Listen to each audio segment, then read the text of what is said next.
Based on the bank auditor's request, you need to evaluate the data further. This requires creating queries based on multiple tables. You will modify an existing query by adding tables and criteria. The campus branch query is based solely on the accounts table. You will add additional information from the branch and customers table. One way to add additional tables to a query is to drag a table from the navigation pane to the top pane of the query design window. You add the branch table to the query. Because you created a relationship between the accounts table and the branch table in the relationships window, a join line connects the two tables. You drag the location field to the first empty column in the design grid. The actual location of a bank branch is more identifiable than viewing the branch by its branch ID. You hide the branch ID from view. Because you hid the branch ID field, you no longer use the B50 criterion to select the campus branch. You remove the criterion. To display campus accounts, you type campus as the criterion for the location field.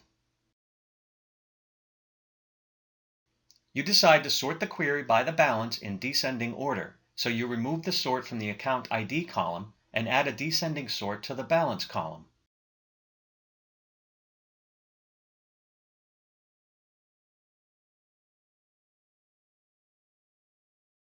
The results do not display the branch ID field because you hid the field.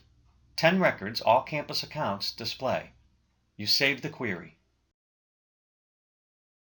You return to Design View so that you can make some additional changes to the query. You decide to add the customer last name to the query, so you add the customers table to the query design window.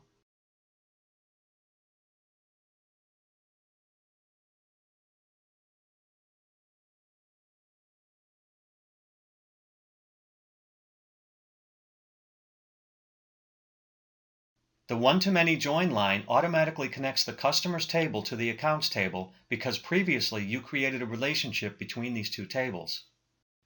Once the customers table is available in the query, you can add the last name field to the query design grid. Because the customer will now be identified by his or her last name, you no longer need the customer ID column. You delete that column.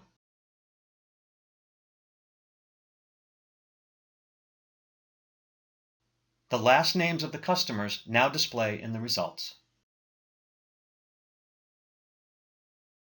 You create another query that displays only those customers with account balances of $1,000 or less.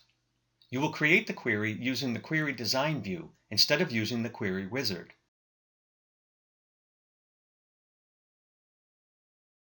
You add all three tables to the query.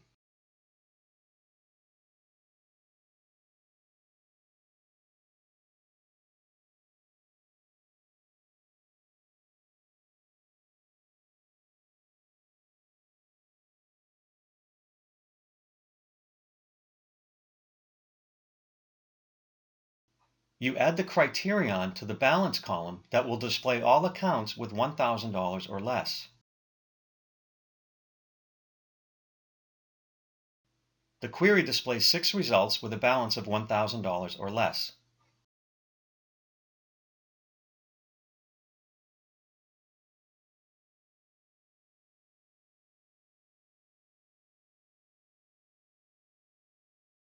The auditor requests an additional change to the balance $1,000 or less query. He would like it to display balances of $2,000 or less that were opened on or after January 1st, 2011. You switch back to Design View to make the modifications. You modify the query to show accounts with a balance of $2,000 or less. You add the Open Date field so that you can see accounts that were opened on or after January 1st, 2011. You enter the criterion to display accounts that were opened on or after January 1st, 2011. After you type the expression and move to another column, Access automatically adds the pound symbol before and after the date. 5 accounts display that have $2,000 or less and were created on or after January 1st, 2011. You save a copy of the query and rename it so that its name describes the query results.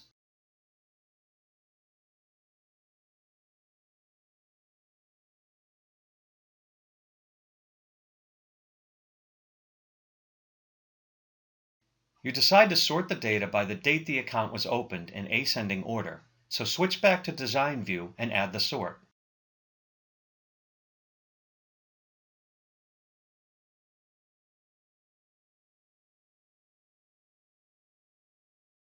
The records are sorted from the earliest open date on or after January 1, 2011 to the most recent.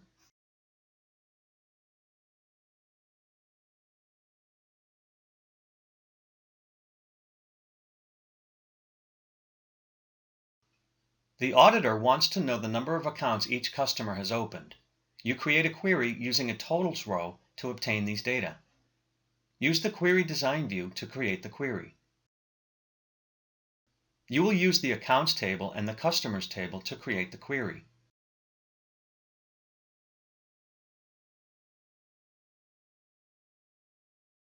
You will add the Customer ID field and the Account ID field to determine the number of accounts each customer has opened. The results show there are 28 records. Every account that a customer has opened is displayed. However, the auditor wants a summary of the total number of accounts each customer has, so you will modify the query.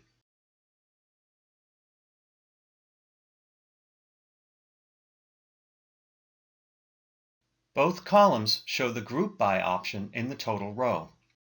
Using Group By allows you to group identical values in the specified field and combine them into a single record.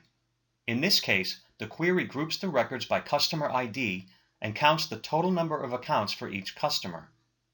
You type a new field name followed by a colon that will display number of accounts in the datasheet when you run the query.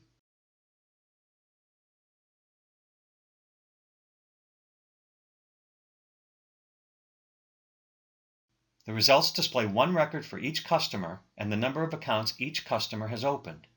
Save the query.